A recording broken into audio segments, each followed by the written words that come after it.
یہ بدن تو وہ میدان جنگ ہے جس میں خیر و شر کی جنگ ہونی ہے. میں نے باہر جا کے کسی سے کیا لڑنا ہے؟ میں نے تو اندر گھس کے اپنی ہی ذات کے 2 حصوں میں جنگ کروانی ہے. وہ بلیک وولف اور وائٹ وولف کی جنگ میرے اندر ہے. تو میں کیا سمجھا تھا کہ میں کس سے لڑنے نکلا ہوں؟ میں تو وہ میدان جنگ ہوں جس کے اندر خیر و شر لڑ رہے ہیں. میں تو وہ گھاس ہوں جس پہ ہاتھیوں کی لڑائی ہو رہی ہے.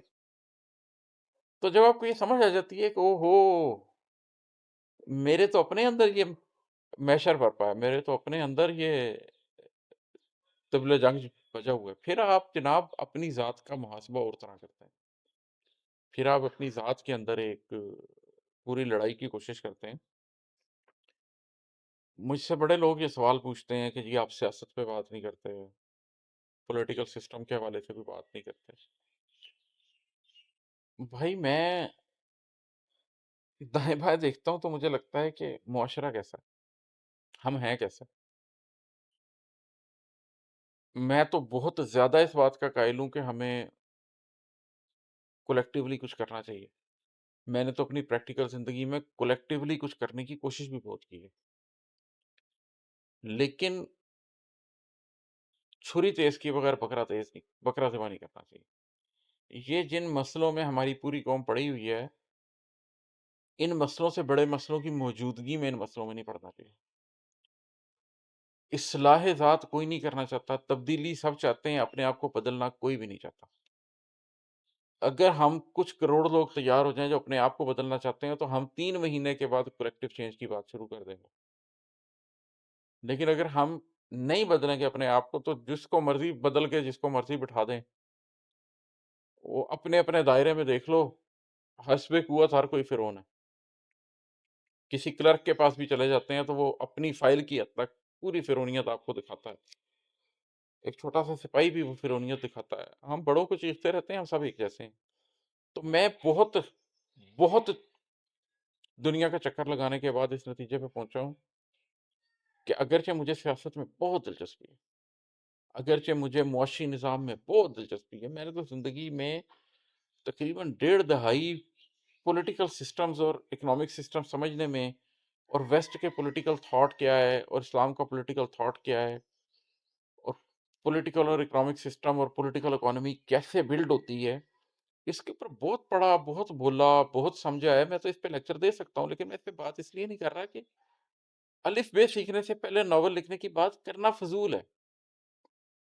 ہمیں اپنے تزکیے کی ضرورت ہے، بحیثیت ایک قوم کے، بحیثیت ایک امت کے ہمیں اپنے تزکیے کی ضرورت ہے. ہمیں ریکنسٹرکشن آف پرسنل تھاٹ کی ضرورت ہے، اس کے بعد ریکنسٹرکشن آف پولیٹیکل تھاٹ اور اکنامک تھاٹ کی بات کریں گے. یہ ایک بحث ضرور ہے کہ اوپر سے چینج آ جائے تو نیچے چینج آسان ہو جائے گی، یا نیچے سے چینج آئے تو پھر اوپر جا کے کرنی پڑے گی. لیکن بھائی میں اس ملک کا حکمران تو نہیں ہوں کہ میں اس نقطہ نظر سے سوچوں کہ اچھا اوپر سے چینج آ جائے تو میں نیچے تک چینج لے ہوں. میں ایک عام آدمی ہوں. میرے بس میں ہے ہی یہ کہ میں نیچے والوں کو ہی بتاؤں کہ یار let's be good people, let's be good Muslims, let's become دوست کے جو اللہ کی بارگاہ میں ہاتھ اٹھا کے دعا کریں کہ اللہ ہم کروڑوں لوگ ہیں اور تیری ذات کی خاطر جینے مرنے کو تیار ہیں، ہمیں حقیقت دکھا. تو اللہ ہمارے لیے کوئی آسانی کرے.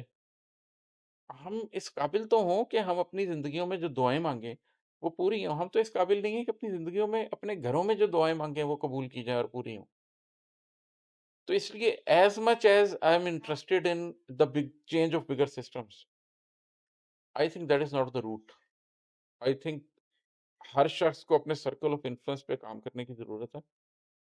پوری قوم سرکل آف کنسرن پہ ڈسکشن کرنے بیٹھی ہوئی ہے کہ کیا ہونا چاہیے جس پر ان کے کوئی کنٹرول نہیں ہے.